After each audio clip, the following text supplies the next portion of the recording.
জনপ্রিয় motorcycle brand royal Enfield যাত্রা শুরু করেছিল 20 শতকের একদম শুরুতেই যুক্তরাজ্যে। তখন এর নাম ছিল এনফিল্ড সাইকেল কোম্পানি। 90 দশকের মাঝামাঝিতে এসে এর মালিকানা চলে যায় ভারতের আইসার গ্রুপের কাছে। তবে রয়্যাল এনফিল্ড এই মালিকানা বদলের বহু আগ থেকেই ভারতীয় ব্র্যান্ড হিসেবে সবার কাছেই সুপরিচিত। কিন্তু এই পরিচিতির কারণ কি, ব্র্যান্ডটি এত জনপ্রিয়তা কেন, আজকে সেই বিষয়ে আলোচনা করব। আপনাদের সাথে আমি আছি শামীম। সবাই কেমন আছেন? বিশ্বব্যাপী জনপ্রিয় মোটরবাইক ব্র্যান্ডের ইতিহাস 100 বছরেরও বেশি পুরনো। এর জনপ্রিয়তার পেছনে রয়েছে শক্তিশালী ইঞ্জিন, স্থায়িত্ব আর মনোমুগ্ধকর ডিজাইন। রয়্যাল এনফিল্ড যাত্রা শুরু হয়েছিল যুক্তরাজ্য, আর ধীরে ধীরে এটি ভারতসহ সারা বিশ্বে প্রভাব বিস্তার করেছে। 1896 সালে রয়্যাল এনফিল্ডের যাত্রা শুরু হয়, যখন এডি মিলসেক্সের ইনফিল্ড শহরে অবস্থিত রয়্যাল স্মল আর্মস ফ্যাক্টরির জন্য যন্ত্রপাতি তৈরির কন্ট্রাক্ট পায়। এখান থেকে রয়্যাল এনফিল্ডের নামকরণ উৎপত্তি। একই বছর company new Enfield cycle company limited নামে একটি প্রতিষ্ঠান অধিগ্রহণ করে। 1897 সালে সাইকেলের যন্ত্রাংশ তৈরির কাজ শুরু করে। যখন মোটর চালিত সাইকেল ইংল্যান্ডে জনপ্রিয়তা হতে শুরু করে, তখন এনফিল্ড কোম্পানি নিজস্ব মোটরসাইকেল তৈরির সিদ্ধান্ত নেয়। দীর্ঘ 2 বছর প্রচেষ্টার পর 1901 সালে তারা তাদের প্রথম মোটর বাইক বাজারে আনে, যা ছিল 239 সিসির এবং 11.2 হর্স পাওয়ার ক্ষমতা সম্পন্ন। তবে রয়্যাল এনফিল্ডের সাফল্য প্রকৃত মাইল ফলক আসে 1909 সালে, যখন তারা V-Twin 297 সিসি ইঞ্জিনের একটি শক্তিশালী এবং ব্যতিক্রমী কাঠামো মোটরসাইকেল তৈরি করে, যা তাদের জনপ্রিয়তার বহুগুণ বাড়িয়ে দেয়। 1898 সালে প্রথম মোটরচালিত যান তৈরি করলেও রয়্যাল এনফিল্ড মোটরসাইকেলের যাত্রা শুরু হয় 1901 সালে। নতুন শতাব্দীর নতুন এক চমক নিয়ে আসে রয়্যাল এনফিল্ড। উদ্যোক্তা বব ওয়াকার স্মিথ আরেক ফরাসি উদ্যোক্তা জুলেস গোটিয়েলসকে নিয়ে প্রথম মোটরসাইকেলটি তৈরি করেন। রয়্যাল এনফিল্ড বিশ্বযুদ্ধের সাক্ষী।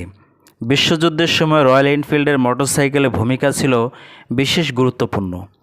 প্রথম বিশ্বযুদ্ধের শুরুতেই তারা ট্রু স্টক মোটরসাইকেল তৈরি করা শুরু করেন এবং যুদ্ধের প্রয়োজন মেটাতে বড় আকারের 770 সিসি ও 6 HP V-Twin মোটরসাইকেল তৈরি করে যুক্তরাজ্য সহ বেলজিয়াম, ফ্রান্স, যুক্তরাষ্ট্র এবং রাশিয়ার সেনাবাহিনীর জন্য এই বাইকগুলো সরবরাহ করা হয়।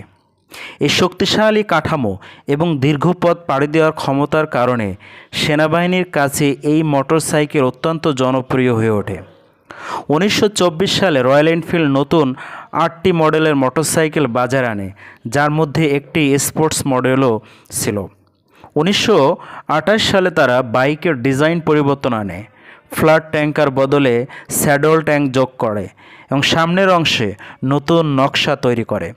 দ্বিতীয় বিশ্বযুদ্ধের সময় ব্রিটিশ সরকার রয়্যাল এনফিল্ডের সঙ্গে চুক্তি করে এবং তারা মিলিটারি গ্রেড 250 সিসি, 350 সিসি এবং 570 সিসি মোটরসাইকেল তৈরি শুরু করে।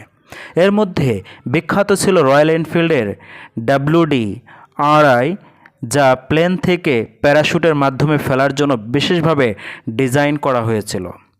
যুদ্ধের সময় বোমা হামলা থেকে বাঁচতে ওয়েস্টউডে একটি ভূগর্ভস্থ কারখানাও নির্মাণ করে রয়্যাল এনফিল্ড। শক্ত কাঠামো এবং যান্ত্রিক বিশ্বস্ততার জন্য বিভিন্ন দেশের সেনাবাহিনীর কাছে খুবই জনপ্রিয় ছিল এই মোটরবাইকগুলো। এবার চলুন জেনে নেই ভারতে রয়্যাল এনফিল্ডের প্রবেশ কীভাবে। দ্বিতীয় বিশ্বযুদ্ধের পর সরকার একটি শক্তিশালী মোটরসাইকেল খুঁজছিল, যা সীমান্তে টহল দেওয়ার জন্য সেনাবাহিনী ব্যবহার করতে পারে। 1949 সালে রয়্যাল এনফিল্ডের 350 সিসির বুলেট প্রথমবারের মতো ভারতের বাজারে আসে। রয়্যাল এনফিল্ডের বুলেট 350 ঠিক সেই চাহিদা পূরণ করেছিল। এর ফলে ভারতীয় সেনাবাহিনী 800 ইউনিট বুলেট 350 অর্ডার দেয়। এত বড় চালান নিয়ে চিন্তায় পড়ে রয়্যাল এনফিল্ড। 1955 সালে ব্রিটিশ রয়্যাল এনফিল্ড ভারতীয় কোম্পানি মাদ্রাস মোটরসের যৌথভাবে চেন্নাই একটি কারখানা স্থাপন করে। প্রথম দিকে সেখানে বাইকগুলো শুধুমাত্র অ্যাসেম্বল করা হতো, কিন্তু 1962 সালে পর থেকে সম্পূর্ণ বাইক ভারতে তৈরি করতে হতে শুরু হয়। এভাবে রয়্যাল এনফিল্ডের ভারতে প্রতিষ্ঠিত হয় এবং জনপ্রিয়তার তুঙ্গে ওঠে। রয়্যাল এনফিল্ডের এই আকাশচুম্বী জনপ্রিয়তার প্রথমে এর শক্তিশালী ইঞ্জিন এবং রয়্যাল এনফিল্ডের বাইকগুলো সাধারণত উচ্চ ইঞ্জিনের থাকে। শক্তিশালী ইঞ্জিনের কারণে দীর্ঘ ভ্রমণের এটি বাইকারদের পছন্দের বাইক হয়ে উঠছিল। দ্বিতীয়ত এর স্থায়িত্ব ও টেকসই ডিজাইন। রয়্যাল এনফিল্ডের বাইকগুলো স্টিলের শক্ত কাঠামো দিয়ে তৈরি, যা দীর্ঘ সময় ধরে ব্যবহারের জন্য উপযুক্ত। এর যান্ত্রিক নির্ভরযোগ্যতা বাইকের কাছে এটিকে জনপ্রিয়তা করে তুলেছে।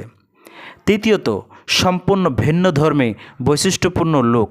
রয়্যাল এনফিল্ডের বাইকগুলোর ডিজাইন সাধারণত বাইকের চেয়ে অনেকটাই ভিন্ন।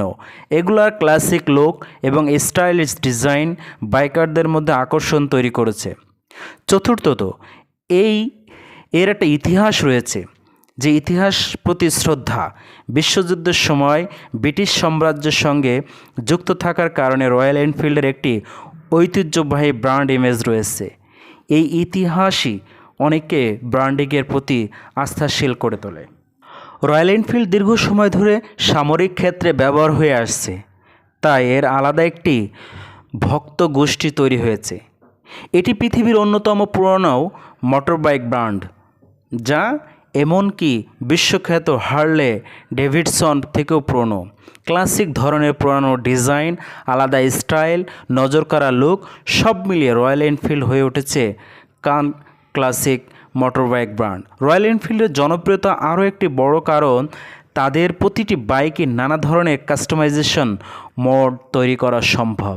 অর্থাৎ বিভিন্ন জিনিস দিয়ে বাইকারের পুরানো চেহারা নিজের মতো করে পাল্টে ফেলা সম্ভব।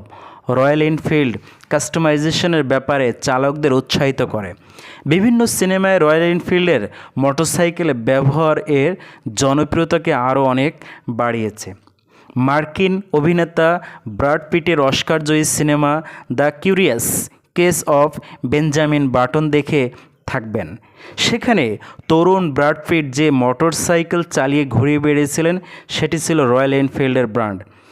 সিনেমায় ভারতীয় বারাণসীর রাস্তায় এই মোটরসাইকেল চালিয়ে ঘুরেছেন ব্র্যাড পিট।